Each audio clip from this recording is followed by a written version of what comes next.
So we were sitting there chit-chatting a little bit, and she's telling me, how Gilan's like about to be a supervisor at her job, that she's doing really well, that she likes, because at this time she was in another apartment, and I think around this time her mom was still staying with them, and she was like, because of her how her mom is, like when she cooks she leaves a big mess and she don't clean up after herself. So she was trying to say that the reason, I don't know why these, like every place they go they get their house be roach infested. I didn't understand that. But anyways, the house that she was in now, like it's starting to get like roaches everywhere, so they constantly have to bomb the house. And they constantly have to spray and everything because her mom constantly be leaving food out. And just telling me all these problems that they're having, and that like they're starting the process of like finding a loan for them to start looking for a house. So she ends up, after the whole hookah thing, I guess she got offended or whatever. I was like, I don't care. Like, I really don't know what y'all be doing at T and Tiff's house for you and your current husband, and be going to your ex-husband's family-in-law, but it seemed weird to me. And then y'all be sharing hookahs and stuff like that. I don't know if you got something. I don't want none. I had a clean bill of health beside my pregnancies where I had high blood pressure. That's all that's on my record. And that's all that's gonna stay on my record. So she ends up taking me back. We end up driving to Fort Lauderdale. And we at my mom's house. My mom's so excited to see the kids, and they're excited. They always excited to see my mom, because my mom always like gives them treats and like spoil them like grandmas do. So a couple of weeks go by. There's like, okay, we're closing on this date. So I'm like, okay, so now we're gonna drive back up to Tampa, and like literally we're up there for a week. And then they're like, okay, we gotta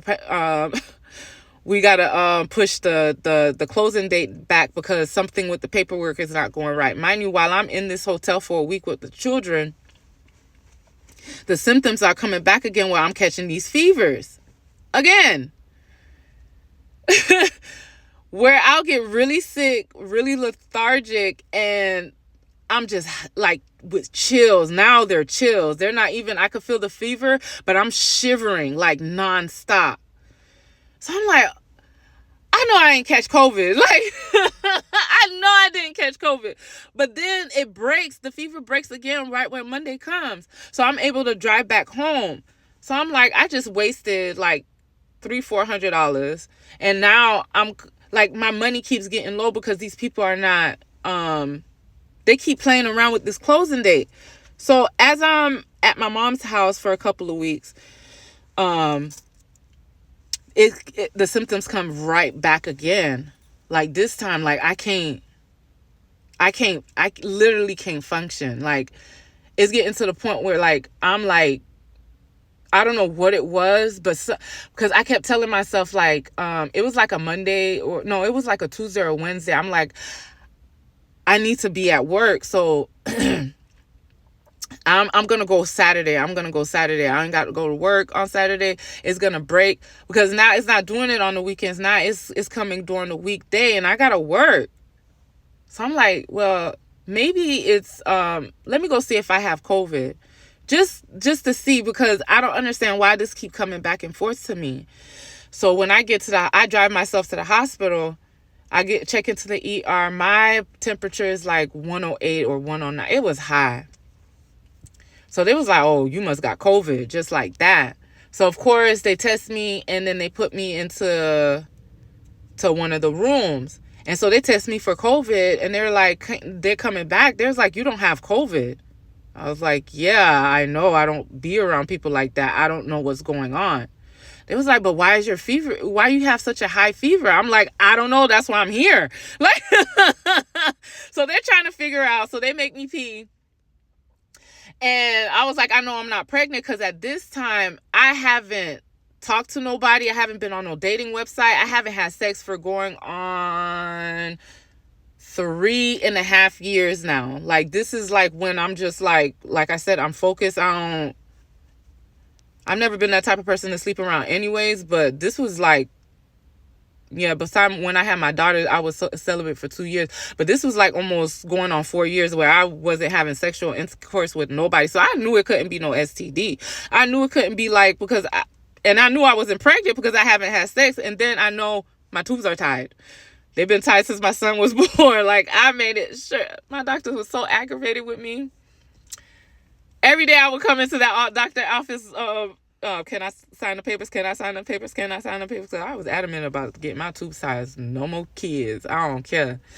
So they was like, okay, so they make me pee in the cup because it was like, you just never know, even with your tubes being tied. I was like, no, don't curse me like that because there's no more babies coming out of me.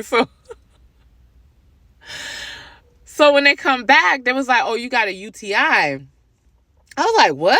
How do I get a UTI? Because I know some of the ways that you can get it is like if you wear really tight clothes, if you wear like underwear that's always soaked, and then if you're having sex. And I'm like, I ain't doing none of those. So how did I get a UTI? So they was like, okay, they're going to start me on antibiotics, but there's something else. My blood place is showing that I got an infection, but they don't know where the infection is. So I'm in there, like, my fever is still shooting up. And they get the x-ray just to see what's going on with my kidneys and everything like that, because in my kidneys this shows like, I think, protein or something like that was in my urine.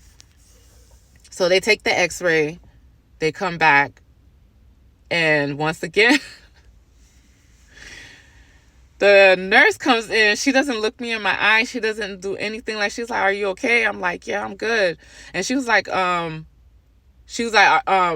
I guess the next shift was going to change or whatever. And she was like, did I want something to eat? I was like, sure. I haven't ate nothing since the day yesterday or whatever, because this is like in the middle of the night. So I'm like, why is she acting so fidgety or whatever? What's wrong with her?